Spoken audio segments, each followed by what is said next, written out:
अब बगैर किसी ताख़ीर बगैर किसी तवक़्क़ुफ़ के तशरीफ़ ला रहे हैं। मैं ख़तीब सूफ़िया मौलाना गौर समाअत फरमाएं मुफ्ती सैयद मोहम्मद आरिफ इकबाल मिसबाही साहब को दावत सुख़न देता हूँ कि आप तशरीफ़ ले आएँ और अपने मवाइद।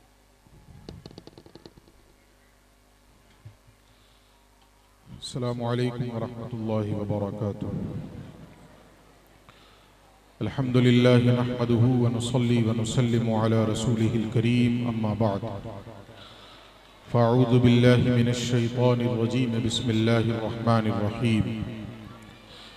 व इबादुर रहमानिल लज़ीना यमशूना अलल अर्दि हौना व इज़ा ख़ातबहुमुल जाहिलूना क़ालू सलामा वल्लज़ीना यबीतूना लिरब्बिहिम सुज्जदन व क़ियामा वल्लज़ीना यक़ूलूना रब्बना अस्रिफ़ अन्ना अज़ाब जहन्नम इन्न अज़ाबहा काना गरामा इन्नहा साअत मुस्तक़र्रन व मुक़ामा वल्लज़ीना इज़ा अनफ़क़ू लम युस्रिफ़ू व लम यक़्तुरू व काना बैन ज़ालिका क़वामा वल्लज़ीना ला यदऊना मअल्लाहि इलाहन आख़र वला यक़्तुलूना अन-नफ़्स अल्लती हर्रमल्लाहु इल्ला बिल-हक़्क़ वला यज़नून वमन यफ़अल ज़ालिका यल्क़ा असामा।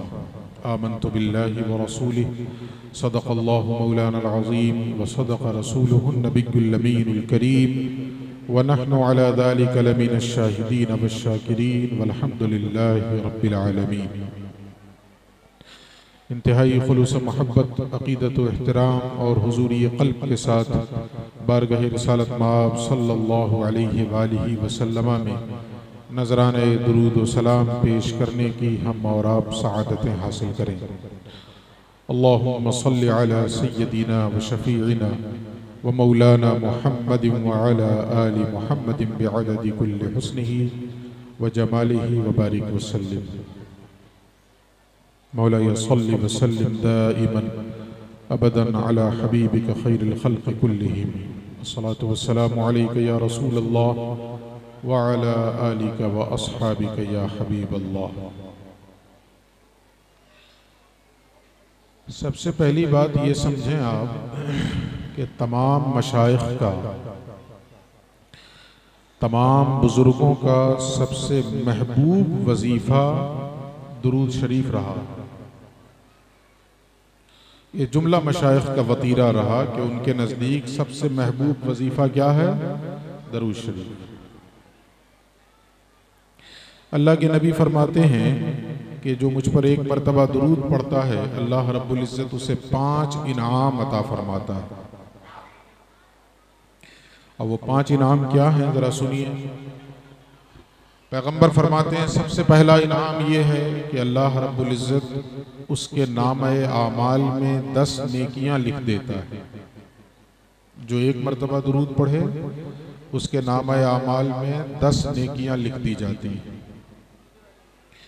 दूसरा इनाम ये है कि जो एक मरतबा दुरूद पढ़े उसके नामे आमाल से 10 गुनाह भी मिटा दिए जाते हैं। नेकियां अलग लिखी जाती हैं और गुनाह अलग मिटाए जाते हैं। तीसरा इनाम पैगंबर फरमाते हैं कि जो मुझ पर एक मरतबा दरूद पढ़े ईमान के एतबार से अल्लाह रब्बुल इज़्ज़त उससे 10 दर्जे की बुलंदी अता फरमा देता है। 10 दर्जा अल्लाह रब्बुल इज़्ज़त उसे बुलंद फरमाता है। और चौथा इनाम यह है कि अल्लाह रब्बुल इज़्ज़त उस पर अपनी 70 रहमतें नाजिल फरमाता है। और 5वां इनाम ये है, बहुत गौर से सुनिएगा इस इनाम को। अल्लाह के नबी फरमाते हैं कि जो एक मरतबा रसूल पे दुरूद पढ़ेगा, नबी पर दुरूद पढ़ेगा, अल्लाह के फरिश्ते उसकी बख्शिश के लिए 70 मरतबा मग़फ़िरत की दुआ करते हैं। फरिश्ते दुआए मग़फ़िरत करते हैं 70 मरतबा, एक मरतबा नहीं 70 मरतबा। ये रिवायत मैंने इसलिए सुनाई कि मैंने आप लोगों से दुरूद पढ़ने की गुजारिश की तो देखा बेशतर लोग खामोश बैठे थे। तो ज़रा अक़ीदत के साथ दुरूद शरीफ पढ़िए। अल्लाहुम्मा सल्लि अला सय्यदिना व शफ़ीइना व मौलाना मुहम्मदिन व अला आलि मुहम्मदिन बिअददि कुल्लि हुस्निही व जमालिही व बारिक वसल्लिम। मियाँ हुज़ूर के हुक्म से मैं हाजिर हो गया हूँ।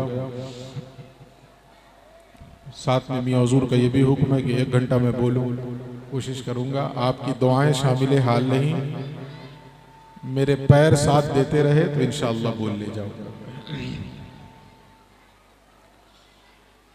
एक गज़ल सुना दूं आपको सबसे पहले, और ये बता दूं कि हमारे नवाज़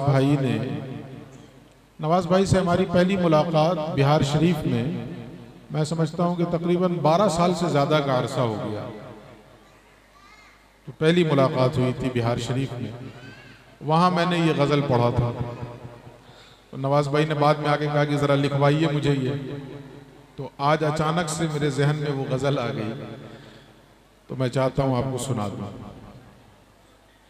सुनिएगा तवज्जो से। जी चाहे तो शीशा बन जा, जी चाहे पैमाना बन जा, जी चाहे तो शीशा बन जा, जी चाहे पैमाना बन जा, शीशा पैमाना क्या बनना, मैं बन जा मैं खाना बन जा। शीशा पैमाना क्या बनना, मैं बन जा मैं खाना बन जा। और मैं बनकर मैं खाना बनकर हस्ती से बेगाना हो जा। मैं बनकर मैं खाना बनकर हस्ती से बेगाना हो जा, और हस्ती से बेगाना होकर मस्ती का अफसाना बन जा। हस्ती से बेगाना होकर मस्ती का अफसाना बन जा। और फिर सुनिए आगे। हस्ती से बेगाना होना, मस्ती का अफसाना बनना। हस्ती से बेगाना होना, मस्ती का अफसाना बनना, इस बनने से इस होने से अच्छा है दीवाना बन जा। इस बनने से इस होने से अच्छा है दीवाना बन जा। और फिर सुने, दीवाना बनने से अच्छा दीवाना होना है अच्छा। दोनों में फर्क है ना, दीवाना बनना और दीवाना होना। तो शायर कहता है दीवाना बनने से अच्छा दीवाना होना है अच्छा, और दीवाना होने से अच्छा खाके दरे जानाना बन जा। दीवाना होने से अच्छा खाके दरे जानाना बन जा।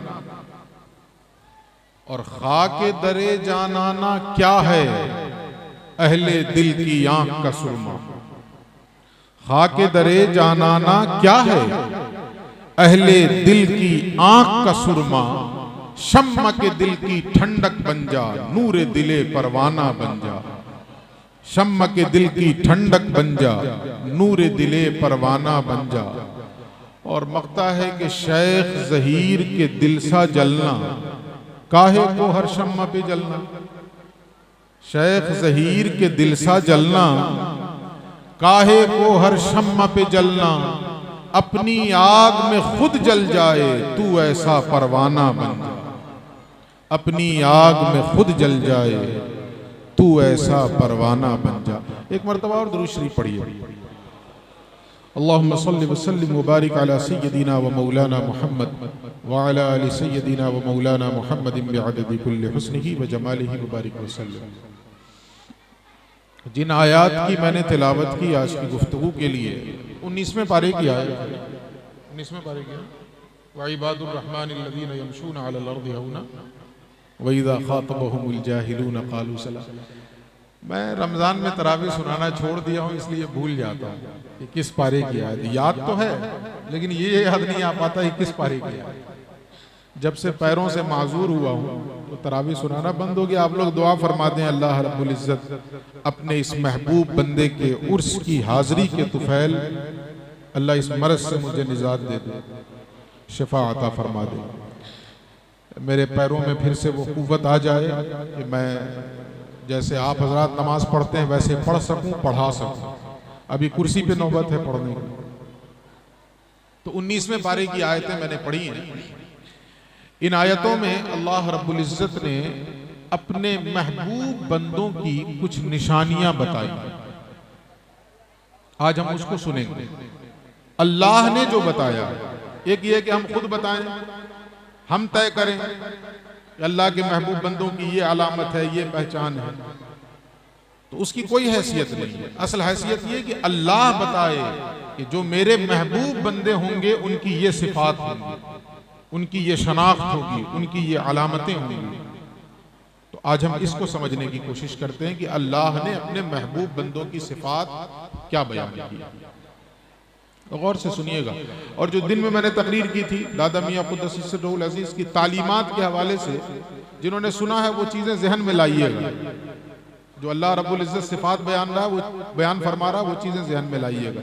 जहाँ जहाँ मुझे याद आता जाएगा मैं इशारा करके निकल जाऊँगा। सबसे पहली सिफत अल्लाह क्या बता रहा है? कुरान कहता है व इबादुर रहमानिल्लज़ीना यमशूना अलल अर्दि हौना। रहमान के असल बंदे तो वो हैं जो जमीन पर आजिजी के साथ चलते हैं, जो जमीन पर इनकिसारी के साथ जिंदगी गुजारते हैं। रहमान के महबूब बंदों की पहली अलामत क्या है? आजिजी, इनकिसारी। अब वो बात याद आई, मैंने दिन में बताया था ना कि दादा मियां क़ुद्दस सिर्रुल अज़ीज़ की तालीमात में ये है कि आपने फरमाया कि दरवेशी के लिए 4 सिफात का होना लाजिम है। दरवेशी के लिए 4 सिफात का होना लाजिम है। सबसे पहले इस्तिकामत, दूसरे सखावत और तीसरे आजिजी। यही था ना? जो लोग दिन में शरीक रहे होंगे उन्हें याद आ गया होगा। तीसरी चीज क्या थी? आजिजी, इनकिसारी। और अल्लाह क्या बयान फरमा रहा? रहमान के बंदे तो वही हैं जो जमीन पर आजिजी के साथ जिंदगी गुजारते हैं। उनके अंदर कोई तकब्बुर नहीं, कोई अनानियत नहीं, कोई घमंड नहीं, कोई गुरूर नहीं।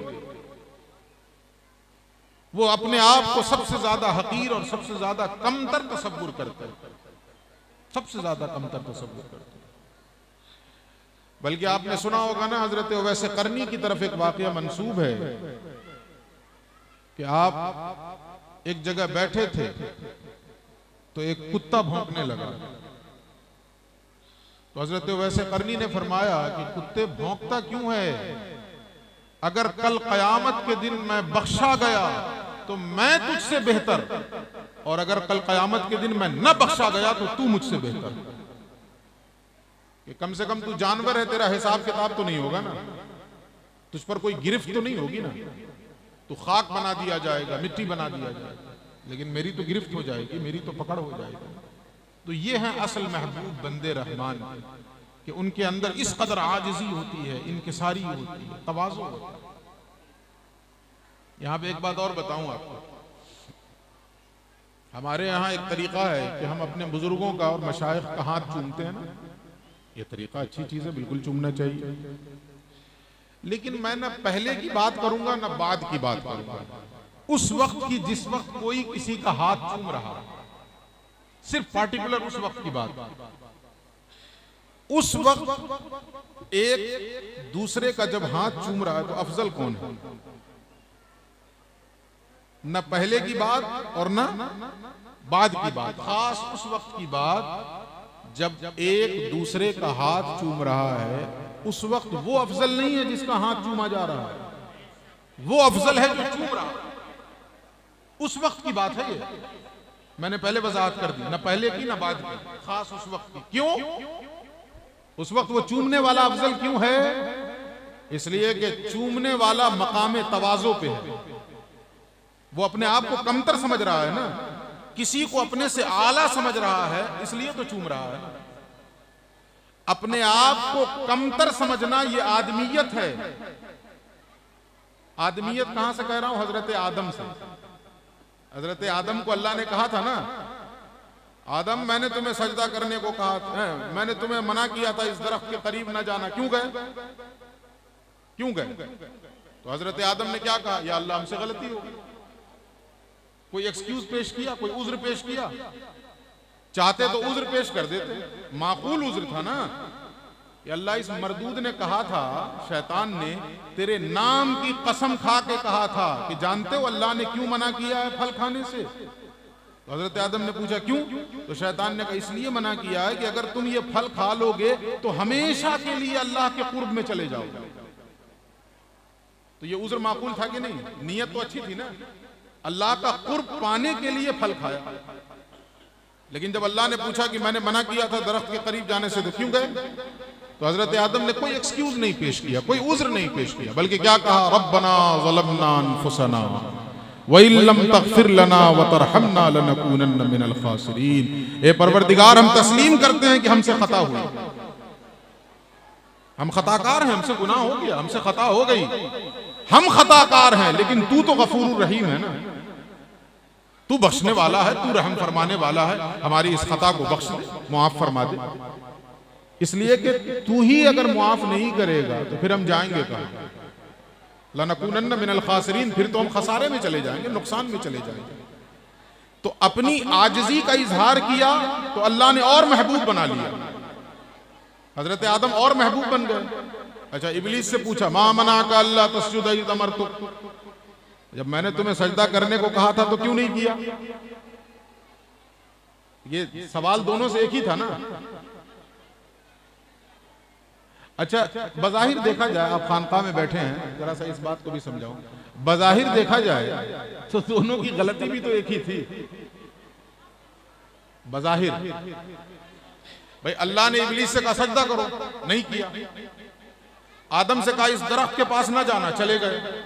तो जाहिरी तौर से देखा जाए तो दोनों ने अल्लाह के हुक्म के खिलाफ किया। जाहिरी तौर से देखा जाए दोनों ने अल्लाह के हुक्म के खिलाफ किया, लेकिन एक अल्लाह का महबूब बना और दूसरा मरदूद हुआ। महबूब क्यों बना? आजिज़ी की वजह से, इनकिसारी की वजह से। मरदूद क्यों हुआ? तकब्बुर की वजह से। जब अल्लाह ने इब्लीस से पूछा कि जब मैंने तुम्हें हुक्म दिया था सजदा करने का क्यों नहीं किया, तो वो कहता अना खैरुम मिन खलक़तनी मिन नारिन व खलक़तहू मिन तीन, मैं इससे बेहतर हूं, मैं क्यों सजदा करूं? तूने मुझे आग से पैदा किया, इसे मिट्टी से पैदा किया। आग ऊपर को जाती है, मिट्टी नीचे को जाती है, ऊपर वाला नीचे वाले को कैसे सजदा कर दे? तो उसने तकब्बुर का इजहार किया। अल्लाह ने कहा फ़ख़रुज फ़इन्नका रजीम, निकल जा मेरी जन्नत से इसलिए कि तू मरदूद है। तो पता क्या चला कि तवाज़ु और इनकिसारी और आजिज़ी वो शय है जो इंसान को खता करने के बाद भी अल्लाह का महबूब बना देती है, और तकब्बुर वो चीज है जो फरिश्तों का मुअल्लिम होने के बावजूद भी अल्लाह की बारगाह का मरदूद हो जाता है। इब्लीस तो फरिश्तों का मुअल्लिम था ना, लेकिन तकब्बुर किया, बारगाह खुदाबंदी से धुतकार के निकाल दिया गया, मरदूद करार दिया। तो अब जो बात मैं बता रहा था, इस चीज को जब समझ गए तो जो चूम रहा है हाथ वो अपने को नीचा समझ रहा है, जब ही तो चूम रहा है। ऊंचा समझेगा तो कैसे चूमेगा? कभी आपने देखा कि कोई अपने आप को ऊंचा भी समझ रहा है और किसी के सामने झुक भी रहा है? नहीं। मौलाना रूम का एक शेर सुन लीजिए, यहां पे याद आ गया मुझे। मौलाना रूम फरमाते हैं यक जमाना सोहबते बाओलिया बेहतर सद साला ताअत बेरिया। अल्लाह के वलियों की सोहबत में एक लम्हे को बैठ जाना सैकड़ों साल की बेरिया इबादत से ज्यादा बेहतर है। सैकड़ों साल की बेरिया इबादत से, बेरिया इबादत जी सिर्फ इबादत नहीं बल्कि बेरिया इबादत जो खालिस अल्लाह के लिए की जाए, उससे ज्यादा बेहतर। क्यों भाई? एक इंसान 100 साल अल्लाह के लिए सजदे करता रहे और एक इंसान 1 मिनट के लिए आके अल्लाह वालों की सोबत में बैठ जाए, तो ये बेहतर कैसे होगा? बज़ाहिर देखा जाए तो लगता नहीं कि मौलाना रूम ने कुछ गलत बात कह दी माज़अल्लाह, लेकिन नहीं, बिल्कुल सही कहा। फलसफा यही समझाया है, अल्लाह वालों की सोहबत में एक लम्हा बैठना, जो जाएगा बैठने के लिए किसी भी अल्लाह वाले की सोहबत में, तो अपने आप को नीचा समझेगा और जिसकी सोहबत में बैठेगा उसे ऊंचा समझेगा। वो मकाम तवाज़ो पे होगा तभी जाएगा, वरना जाएगा ही नहीं। वो जाके किसी के कदमों में अपनी पेशानी रख रहा है, इसका मतलब है कि अपने को हकीर समझ रहा है और सामने वाले को आला समझ रहा है। अपने को हकीर समझना ही महबूबियत का पहला जीना है। जिसने अपने आप को हकीर समझा, अल्लाह ने उसे अपना महबूब बनाया। तो इसलिए मैं कह रहा हूं कि जिस वक्त हाथ चूमने वाला चूम रहा है ना, वो अफजल है। क्यों? इसलिए कि वो मकाम तवाज़ो पे है। और जिसका चूमा जा रहा है वो मकामे किब्र पे है। अगर जर्रा बराबर शैतान ने ये डंडी मार दी, ओहो कुछ मकाम मिल गया है, इसलिए तो लोग हाथ चूम रहे हैं। जो ही ये ख्याल पैदा हुआ कि कुछ नेमत मिल गई है, कुछ बड़ाई हासिल हो गई है, जभी तो लोग हाथ चूम रहे हैं। इस ख्याल का आना ही मरदूदियत की दलील है। मैंने आज दिन में बताया था दादा मियां कुद्दस सिर्रुल अजीज की तालीमात के हवाले से कि कोई कितना ही बड़ा क्यों ना हो, अपने आप को हकीर तसव्वुर करे, खादिम तसव्वुर करे, इसलिए कि जो ही वो अपने आप को मखदूम समझेगा बर्बाद हो जाएगा। जो ही अपने आप को उसने आला समझा, अफजल समझा, बर्बाद हुआ, उसी वक्त बर्बाद हुआ। और इस राह में वही सबसे ज्यादा कामयाब है जो अपने आप को हकीर समझ रहा है, कमतर समझ रहा है। तो इसलिए कुरान क्या कहता है, पहली शनाख्त, लिटमस टेस्ट है ये। जो भी दावेदार हो कि मैं अल्लाह का बड़ा महबूब बंदा हूं, जरा ये थर्मामीटर लगा के देख लीजिए, तवाज़ो है कि नहीं उसके अंदर, इनकिसारी है कि नहीं उसके अंदर। अगर ये दावा कि हम चुनीदी ग्रेनीस, वो सब कुछ हो सकता, अल्लाह का वली नहीं हो सकता। वली अल्लाह तो वही होगा जिसके अंदर तवाज़ो हो, इनकिसारी। दादा मियां की तालीम भी है ना ज़हन में। 4 चीजें दरवेशी के लिए जरूरी हैं, उनमें एक चीज क्या है, आजिज़ी, इनकिसारी, तवाज़ो। तो पहली सिफत कुरान की रोशनी में, वइबादुर रहमानिल्लज़ीना यमशूना अलल अर्दि हौना, रहमान के महबूब बंदे तो वही हैं जो जमीन पर आजिज़ी के साथ चलते हैं। चाल देखिए उनकी निगाहें झुकी रहती हैं, सरापा तवाज़ो का पुतला बने रहते हैं, आजिज़ी का पैकरे मुजस्सम बने रहते हैं। ये पहली पहचान है। दूसरी पहचान क्या है, ये बहुत अहम है मौजूदा जमाने के हिसाब से, और जरा सा मैं इसको खोलूंगा भी, जिसे बुरा लगे वो सामने से हट जाए। वो एक शेर है पूरा, मैं आईना हूं दिखाऊंगा दाग चेहरे के, मैं आईना हूं दिखाऊंगा दाग चेहरे के, जिसे बुरा लगे वो सामने से हट जाए। काहे को आईने के सामने खड़े हो रहे हो? आईना फोड़ देने से दाग नहीं साफ हो जाएगा, सारी जिंदगी आईना फोड़ते रहोगे, दाग अपनी जगह पे रहेगा। दूसरी सिफत सुनिए, दूसरी अलामत सुनिए, अल्लाह क्या बता रहा है, वइज़ा खातबहुमुल जाहिलून क़ालू सलामा। रहमान के महबूब बंदे तो वही हैं कि जाहिल अगर उनसे बहस करने की कोशिश करे तो वो जाहिलों से बहस नहीं करते, बल्कि अगर जाहिल कभी उलझता भी है ना तो कहते हैं अस्सलामु अलैकुम, तुम अपनी राह मैं अपनी राह, वो सलाम कह के निकल लेते हैं। अच्छा, कुरान ने कहा सलाम कह के निकल लेते हैं, ये भी एक बहुत अहम बात है। सलाम कह के निकल लेते हैं। सलाम है क्या? सलाम क्या है? एक हदीस से सुनिए। एक सहाबी के दरवाजे पर रसूलुल्लाह गए, इससे समझ में आएगा कि सलाम क्या है। और इसको सुनने के बाद, आज के बाद जब सलाम कीजिएगा ना, तो ये नियत दिल में जरूर रखिएगा, रस्मन सलाम न कीजिए, रस्म से तो अस्सलामु अलैकुम, और दिल में अंदर है कि मौका मिले तो 2 इंच नीचे से छोटा कर दें इसको, और दूर से लंबा सलाम मारते हैं। जरा सलाम क्या है वो सुनिए। अल्लाह के नबी एक सहाबी के दरवाजे पे गए, सलाम किया, अस्सलामु अलैकुम। उन्होंने बहुत धीरे से जवाब दिया, बहुत धीरे से, इतने धीरे से कि रसूलुल्लाह तक आवाज न जाए, जाहिरी एतबार से, वरना हकीकत में तो आला हज़रत फरमाते हैं, दूर व नजदीक के सुनने वाले वो कान, काने लाले करामत पे लाखों सलाम। लेकिन ये जाहिरी एतबार से उन्होंने इतना धीरे जवाब दिया कि आवाज हुजूर तक न पहुंचे। हुजूर ने फिर कहा अस्सलामु अलैकुम, वो वहीं खड़े थे, बिल्कुल दरवाजे से सट के खड़े थे। इन्होंने फिर धीरे से कहा वालेकुम सलाम। हुजूर ने फिर तीसरी मरतबा कहा अस्सलामु अलैकुम, उन्होंने फिर जवाब दिया तीसरी मरतबा, लेकिन फिर धीरे से हुजूर वापस होने लगे। तो सहाबा तो जान जाते थे, खुशबू से जान जाते थे कि हुजूर आ रहे हैं या जा रहे हैं। खुशबू अपने करीब आ रही है, इसका मतलब है आ रहे हैं। खुशबू अपनी जात से दूर हो रही है, इसका मतलब है सरकार जा रहे हैं। तो हुजूर जाने लगे तो समझ गए, दरवाजा खोला, दौड़ के गए। हुजूर ने कहा मैंने तुम्हें सलाम किया। इन्होंने कहा रसूलुल्लाह मैंने जवाब दिया। हुजूर ने कहा मैंने सुना नहीं। इन्होंने कहा रसूलुल्लाह मैंने जानबूझ के जवाब दिया धीरे। हुजूर ने कहा मैंने 3 मरतबा तुम्हें सलाम किया। इन्होंने कहा रसूल अल्लाह मैंने जानबूझ के तीनों मरतबा धीरे जवाब दिया। पूछा हुजूर ने क्यों? सब मालूम है रसूलुल्लाह को, लेकिन उम्मत की तालीम की खातिर ये पूछ रहे हैं क्यों धीरे जवाब देने का रीजन क्या, वजह क्या है? कहने लगे या रसूल अल्लाह अगर पहली ही मरतबा बुलंद आवाज से जवाब दे देता तो सलाम की शक्ल में आपकी जबान से दोबारा मुझे दुआ नहीं मिलती।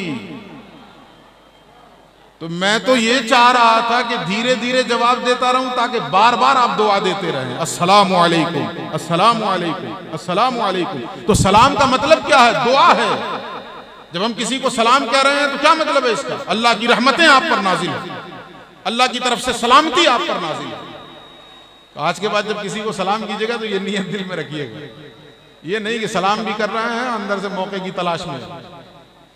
जी अच्छा, हाँ, ये बात किस लिए बताया था वो जहन से निकल गई। तो कुरान ने कहा क्या कि जाहिल रहमान के बंदों की निशानी क्या है कि जाहिल अगर उनसे बहस करने लगे तो क्या करते हैं? सलाम कह के गुजरते हैं। मतलब क्या हुआ इसका? 2 बातें, एक तो ये कि बहस नहीं करते, अपनी राह पकड़ते हैं, और दूसरे ये कि अगर वो बहस करे, बुरा भला कहे, तो जवाब में ये बुरा भला नहीं कहते हैं, ये तो दुआ दे के निकल जाते हैं, ये तो दुआ दे के निकल जाते हैं। अब मैं दादा मियां कुद्दस सिर्रुल अजीज की तालीम यहाँ पे मेंशन कर दूं, सुबह नहीं बताया था इस बात को। आप फरमाते हैं कि फकीर को चाहिए कि दोस्त और दुश्मन दोनों को दुआओं से नवाजा करे। दोस्त हो जब भी दुआ दे, दुश्मन हो जब भी दुआ दे। ये दादा मियां फरमाते हैं, और ये कहां से? अपने घर से नहीं, ये कुरान की तालीम थी, वहां से अखज़ किया आपने। वइज़ा ख़ातबहुमुल जाहिलून क़ालू सलामा। जब जाहिल बहस करे तो बहस में नहीं पड़ते बल्कि सलाम कह के निकल लेते। बहस करना हम लोगों की फितरत होती है, हम लोग अहलुल्लाह की नहीं। हम लोगों से मुराद हम लोग मौलाना लोग, अल्लामा लोग, हम लोग बहस करते हैं दबा के। अच्छी चीज नहीं बहस। हाँ, दादा मियाँ की ये भी तालीम है, मैंने पढ़ा है इजाज़े जहांगीरी के अंदर कि आपने ये भी फरमाया कि फकीर को चाहिए कि दरवेश, फकीर और मौलवी, हाँ ये भी है, इनसे बहस न करे, इनकी कटहुज्जती में न पड़े, अपनी राह बहस के चक्कर में न पड़े, उसका कोई हासिल नहीं है ना। बहस का क्या नतीजा निकलता है? कुछ भी, वक्त का ज़िया है। एक लतीफ़ा सुना दूं आपको यहाँ पे, ये बहस के ऊपर याद आ गया। हाँ, जंगल में गधे में और लोमड़ी में इस बात पे बहस छिड़ गई कि आसमान ऊपर है कि नीचे। तो लोमड़ी ने कहा कि आसमान ऊपर है, और गधे ने कहा नहीं नीचे। तो मामला चला गया शेर की अदालत में। शेर ने दोनों की बात सुनी और फैसला सुनाया कि लोमड़ी को जेल में डालो। तो लोमड़ी ने कहा कि माई बाप, हमने तो सही कहा ना कि आसमान ऊपर है, जेल में तो गधे को जाना चाहिए जिसने ये कहा कि आसमान नीचे है। मेरी क्या खता, मैं तो सही कह रही हूं। तो शेर ने कहा तुम्हारी खता ये नहीं है कि तुम गलत कह रही हो, तुम्हारी खता ये है कि तुमने गधे से बहस क्यों की। तुमने गधे से बहस की, यही तुम्हारा जुर्म है, इसलिए तुम जेल में डाले जाओ। सो अहलुल्लाह की निशानी क्या होती है? बहस में नहीं पड़ते। अल्लामा इकबाल ने एक बड़ी तीखी बात कही है, याद आ गए वो अशार तो सुनाता हूं। अल्लामा इकबाल कहते हैं कि मैं भी हाजिर था वहां, ज़ब्त सुखन कर न सका। मैं भी हाजिर था वहां, ज़ब्त सुखन कर न सका। रोक नहीं पाया अपने आप को, बोल ही पड़ा मैं। कहां? इकबाल कहते हैं हक से जब हजरत मुल्ला को मिला हुक्म बहिश्त, जब अल्लाह ने मुल्ला जी को जन्नत का परवाना सुनाया तो मुझसे रहा नहीं गया, मैं रोक नहीं पाया, मैं बोल पड़ा, ज़ब्त सुखन कर न सका। क्या बोल पड़े? अर्ज की मैंने इलाही मेरी तकसीर मुआफ, मैंने अर्ज की परवरदिगार मेरी गलती मुआफ कर दे, मैं बोलने जा रहा हूं। क्या बोलने जा रहा हूं? खुश ना आएंगे इसे हूरो शराबो लबे किश्क, ये मौलवी साहब को तू जन्नत में भेज रहा है, इसको हूर से अच्छा नहीं लगेगा, इसको जन्नत की शराबे तुहूर से मजा नहीं मिलेगा, लबे किश्त से मजा नहीं मिलेगा। क्यों? तो इकबाल कहते हैं नहीं फिरदौस मकामे जदलो कालो अकूल, कि जन्नत बहसो जिदाल की जगह तो है नहीं, कीलो काल की जगह तो है नहीं, झगड़ा झुगड़ी की जगह तो है नहीं, और बहसो तकरार इस अल्लाह के बंदे की सृष्टि। और जिसको तू जन्नत में भेज रहा है इसकी घुट्टी में झगड़ा है, इसकी घुट्टी में बहस है, तो इसको वहां बहस करने को नहीं मिलेगा, इसे मजा नहीं मिलेगा, इसलिए इसको वहां ना भेज, यहीं रहने दे। तो ये हम लोगों की सिफत होती है कि बहस करना, झगड़े करना। अल्लाह वालों की अलामत कुरान क्या बता रहा है? जाहिल अगर उलझने की भी कोशिश करे सलाम कह के निकल लेते हैं, अपनी राह लेते। तुम ऐसों से फकत साहब सलामत दूर की अच्छी, न तुमसे दोस्ती अच्छी न तुमसे दुश्मनी अच्छी। वइज़ा ख़ातबहुमुल जाहिलून क़ालू सलाम। ये दो अलामतें हुई। अब आगे तीसरी अलामत से वल्लज़ीन यबीतून लिरब्बिहिम सुज्जदन व क़ियामा। और रहमान के महबूब बंदे तो वो हैं जिनकी रातें सजदों में गुजरती हैं, जिनकी रातें क़याम में गुजरती हैं। आप दादा मियाँ की जिंदगी को देखें, पूरी पूरी रात क़याम फरमाया करते थे, पूरी पूरी रात सजदे में रहा करते थे। खुद्दाम बयान करते हैं कि कभी ऐसा नहीं हुआ कि हमारी आंख खुली और हमने दरवाजे से कान लगाया हो तो जिक्र की आवाज हमारे कानों में न पहुंची। कभी ऐसा नहीं कि जो खुद्दाम रहा करते थे दादा मियाँ के हुजरे के बाहर, जब भी उनकी आंख खुलती और वो दरवाजे से कान लगा के जानने की कोशिश करते कि आया सरकार बेदार हैं या आराम फरमा रहे हैं, तो खुद्दाम का बयान ये कि कभी ऐसा होता ही नहीं था कि रात के जिस पहर भी कान लगाया हो तो जिक्र की आवाज कानों में आ गई। मतलब ये कि उस वक्त भी जिक्र में मशगूल है। तो रहमान के बंदों की अलामत क्या है? रात सजदे में गुजरना, रात क़याम में गुजरना। अल्लाह के नबी का भी तो यही तरीक़ था ना, पूरी पूरी रात क़याम करते थे, सजदों में गुजार देते थे। बल्कि हजरत आयशा बोल पड़ी, या रसूल अल्लाह, अल्लाह ने आपको इतनी नेमतें अता फरमाई हैं, अल्लाह ने आपको अपना हबीब बना दिया, फिर भी आप इतनी इबादत क्यों करते हैं? तो जवाब सुनिए, अल्लाह के नबी फरमाते हैं, आयशा, अल्लाह ने मुझे इतनी नेमतें दी हैं, अफला अकून अब्दन शकूरा, तो क्या मैं उसका शुक्रगुजार बंदा न बनूं, उस नेमत का शुक्र ना अदा करूं? इसीलिए मैं पूरी पूरी रात क़याम करता हूं, पूरी पूरी रात बेदार रहता हूं, नमाजें पढ़ता हूं, सजदे करता हूं, क़याम करता हूं, रुकू करता हूं, वगैरह वगैरह। तो जो रहमान के महबूब बंदे होंगे उनकी भी ये सिफत होगी कि उनकी रातें सजदों में गुजरती होंगी और उनकी रातें क़याम में। जरूरी नहीं कि पूरी पूरी रात सजदा ही करें, ये आराम भी करेंगे, दोनों चीजें हैं। यहाँ पे एक रिवायत और सुना दूं आपको, कोई ये ना सोच ले कि नहीं पूरी रात जगना है तभी अल्लाह का महबूब होगा, नहीं। कुछ सहाबा आए, कहां आए? हुजूर की बीवियों के पास, और आकर हुजूर के घर के अंदर का मामूल जानना चाहा। हुजूर घर के अंदर क्या करते थे?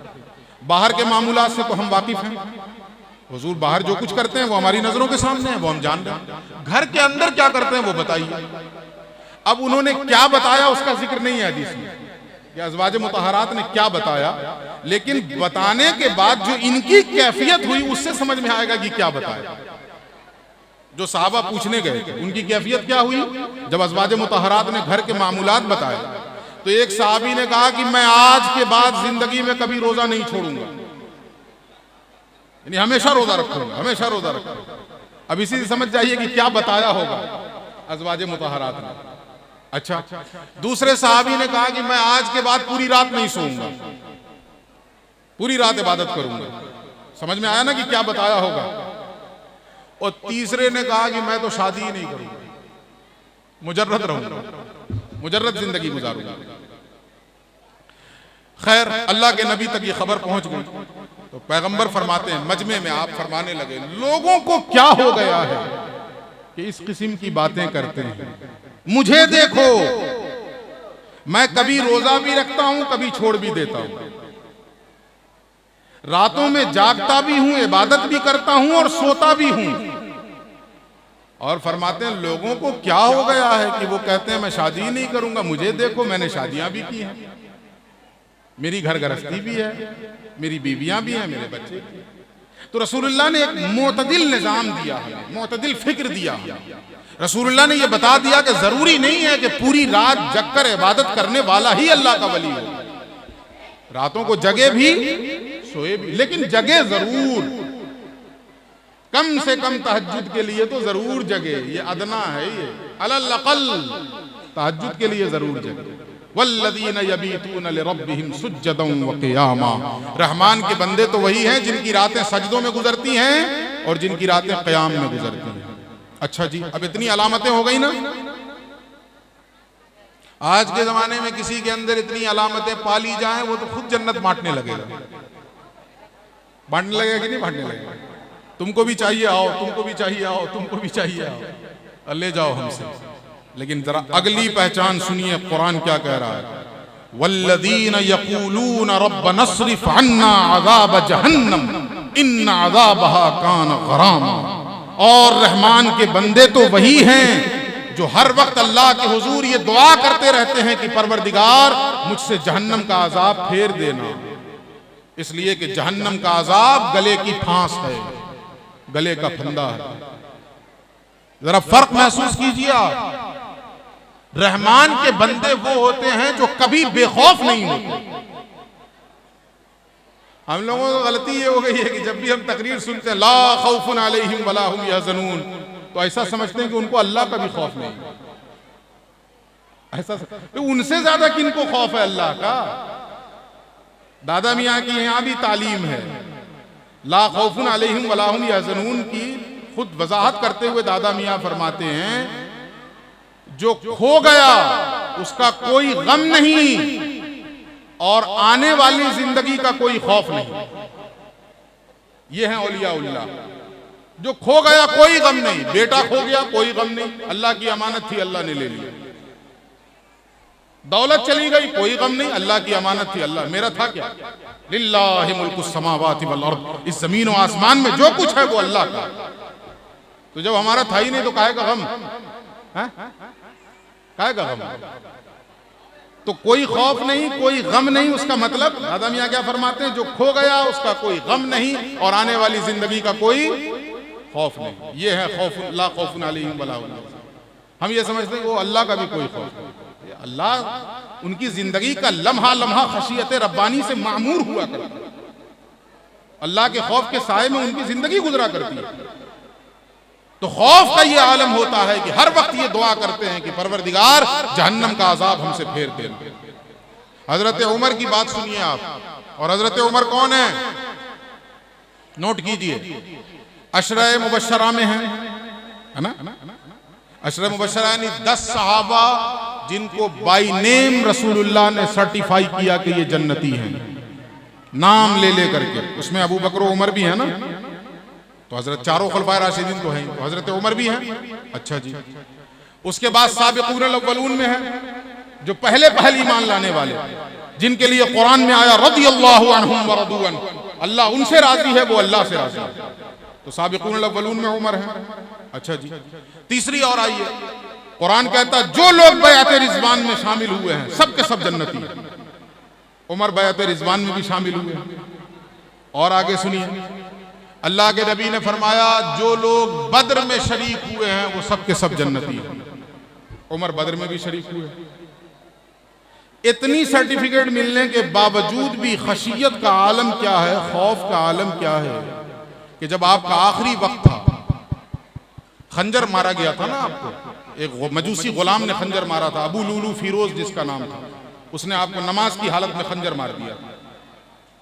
तो जब आपका आखिर वक्त था, जख्म बहुत गहरा लग गया था, तो आपके बेटे हजरत अब्दुल्लाह ने अपनी गोद में आपका सर रख लिया था।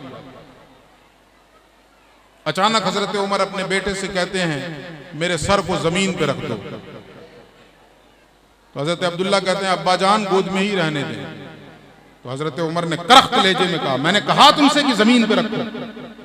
जब करख्त लहजे में कहा तो फौरन बेटे ने जमीन पे रख दिया। जब हजरत उमर जैसी हस्ती का सर जमीन पे रखा गया तो अपने इस रुखसार को जमीन पे मलते थे और एक ही बात कहते थे उमर तू हलाक हो जाएगा अगर तेरा रब तुझे मुआफ न करे। उमर तू बर्बाद हो जाएगा अगर तेरा रब तुझे मुआफ न करे। ये है खौफ और ये है खशियत। आज ये चीज दिलों से निकल गई। हम लोग बेखौफ बनाते हैं, सुन्नी जन्नती मुसलमानों, सुन्नी जन्नती मुसलमानों। तेरी अब वो जो दिन भर पी के टुन रहता है, वही सोचता है कि मौलाना ने तो रात में सर्टिफिकेट दे ही दिया, फिर अगले दिन चलो वही रफ्तार बेढंगी जो पहले थी वो अब भी। ये अहलुल्लाह की अलामत नहीं है। अहलुल्लाह की अलामत क्या है? यक़ूलून रब्बना अस्रिफ़ अन्ना अज़ाब जहन्नम, जो हाथ उठाकर ये दुआ करते हैं कि परवरदिगार हमसे जहन्नम का अजाब फेर दे। इसलिए कि जहन्नम का अजाब गले का फंदा है, गले की फांस है। और आगे क्या कहा?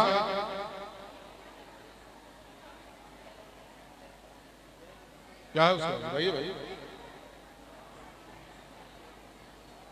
वल्लज़ीना इज़ा अनफ़क़ू लम युस्रिफ़ू व लम यक़्तुरू व कान बैन ज़ालिका क़वामा।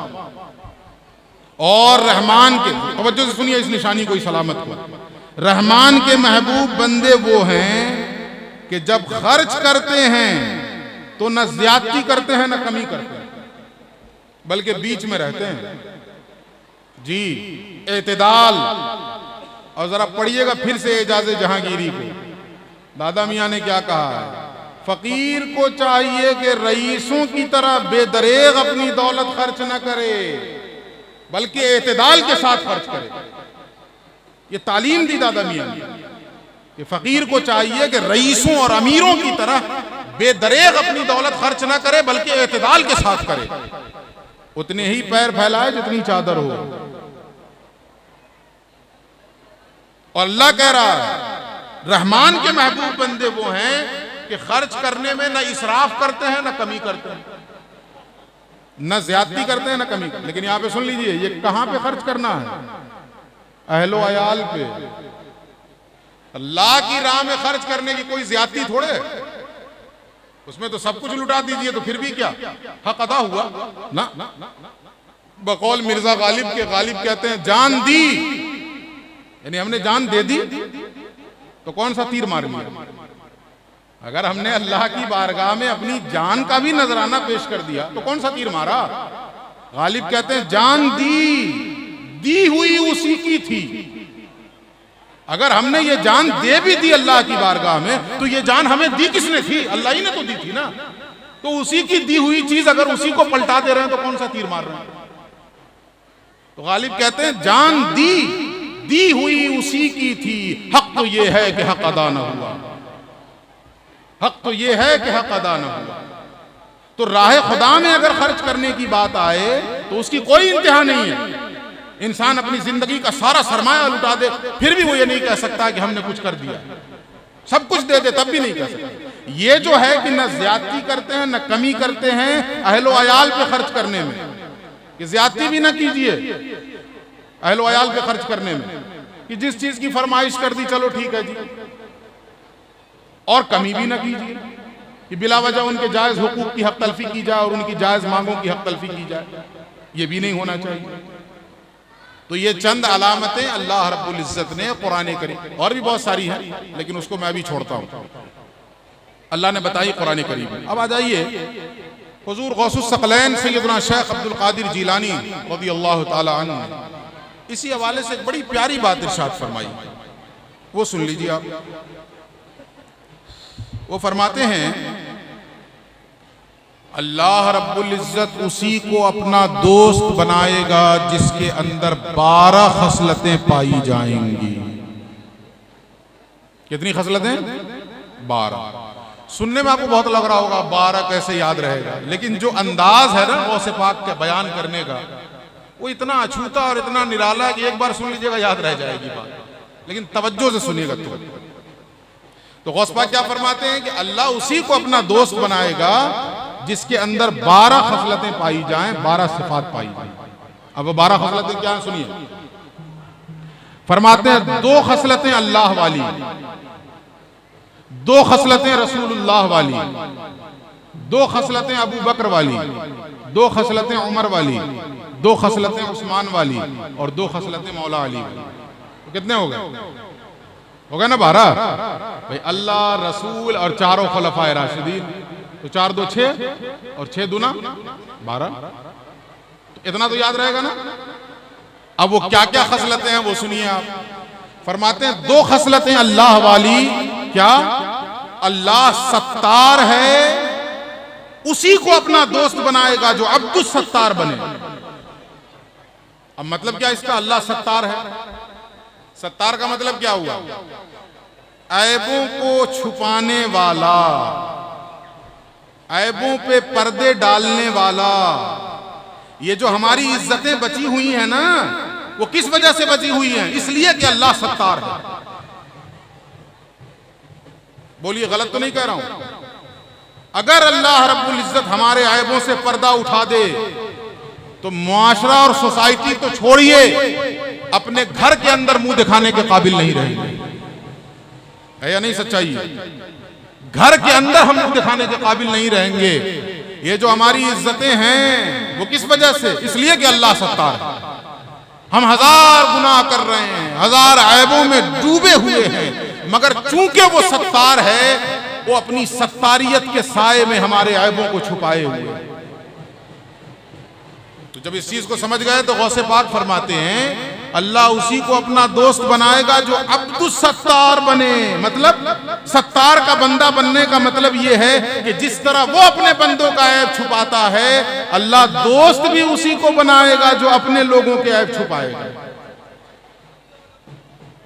जो दूसरों के ऐब बयान करता फिरे, दूसरों की खामियां दूसरों के सामने बयान करता फिरे, उसे अल्लाह दोस्ती के लायक कभी नहीं बनाएगा। वो ऐबों को छुपाए, ऐबों पे पर्दे डाले, तब अल्लाह दोस्त बनाएगा, तब अल्लाह दोस्त बनाएगा। एक वाकया यहां पे सुन लीजिए आप। हजरत उमर अपने जमाने खिलाफत में रात में गश्त करते थे ना, जब आप अमीरुल मोमिनीन थे तो रात में गश्त करते थे। तो एक रात आप गश्त करते करते एक घर के करीब गए तो आपको महसूस हुआ कि कोई अंदर शराब पी रहा है। तो आपने दीवार फलांग करके उसमें दाखिल हुए तो देखा कि एक बूढ़ा आदमी शराब पी रहा है। तो हजरत उमर ने पुरजलाल लहजे में उसे कहा, तुम्हें शर्म नहीं आती? अल्लाह की हद पामाल करते हो, अल्लाह की हद पामाल करते हुए तुम्हें शर्म नहीं आती है इस उम्र में? उसने कहा, अमीरुल मोमिनीन, मैंने तो अल्लाह की एक हद तोड़ी है, आपने 3 तोड़ी है। हजरत उमर ठिठुक गए। कहा कैसे? कहा सबसे पहले तो ये आपने तजस्सुस किया, टोह में लगे, और अल्लाह ने इससे मना किया, टोह में लगने से मना किया और आप टोह में लग गए। तो पहली हद ये तोड़ी आपने। दूसरी हद आपने ये तोड़ी कि किसी के घर में दरवाजे के बजाय आप दीवार कूद के आए, जबकि अल्लाह क्या कह रहा है? दरवाजे से दाखिल हुए। तो दूसरी हद आपने ये तोड़ी। और तीसरी हद आपने ये तोड़ी, अल्लाह कहता जब किसी के घर में दाखिल हुए तो सलाम करो, आप बगैर सलाम किए दाखिल हुए। तो मैंने तो एक हद तोड़ी और आपने 3 हदें तोड़ी। मानेंगे थोड़े? तो कहा मैंने एक हद तोड़ी, आपने 3 हदें तोड़ी। जैसे ही उसने ये कहा, हजरत उमर उल्टे कदम वापस हो, सर झुकाकर उल्टे कदम वापस हो। जरा तवज्जो से सुनिएगा दिल के कानों से। बात क्या चल रही है? ऐब छुपाने की, यही चल रही है ना, ऐब छुपाने की। इस पर यह वाकया आपको बता रहा हूं। हजरत उमर वापस हो गए वहां से। अब वो बूढ़ा आदमी शर्म से मस्जिद नबी में आना छोड़ दिया। उसने किस मुंह से जाऊं, कैसे उमर को मुंह दिखाऊंगा? और हजरत उमर दिल ही दिल में अपने आप को कोसते थे कि मैं क्यों उसकी दीवार फलांग कर गया कि वो मस्जिद आना छोड़ दिया। ये दिल ही दिल में अपने आप को कोसते और वो शर्म के मारे मस्जिद नहीं आते। एक दिन हजरत उमर बैठे थे असहाब के बीच में, अचानक हजरत उमर की नजर उस बूढ़े पे पड़ी। उसके इस्तकबाल में खड़े हो गए हजरत उमर, उसे करीब बुलाया, अपने पास बिठा के उसके कान में कहा, उस जात की कसम जिसने मोहम्मद को हमारे दरमियान नबी बरहक बनाकर भेजा, मैंने तुम्हारा ऐब किसी से नहीं बयान किया। यह हजरत उमर ने उसके कान में कहा कि मैंने तुम्हारा ऐब किसी से नहीं बयान किया। वो बूढ़ा कहता, उमर उस जात की कसम जिसने मोहम्मद को नबी बरहक बनाकर भेजा है, उस दिन के बाद से मैंने शराब की तरफ नजर उठा के भी नहीं देखा।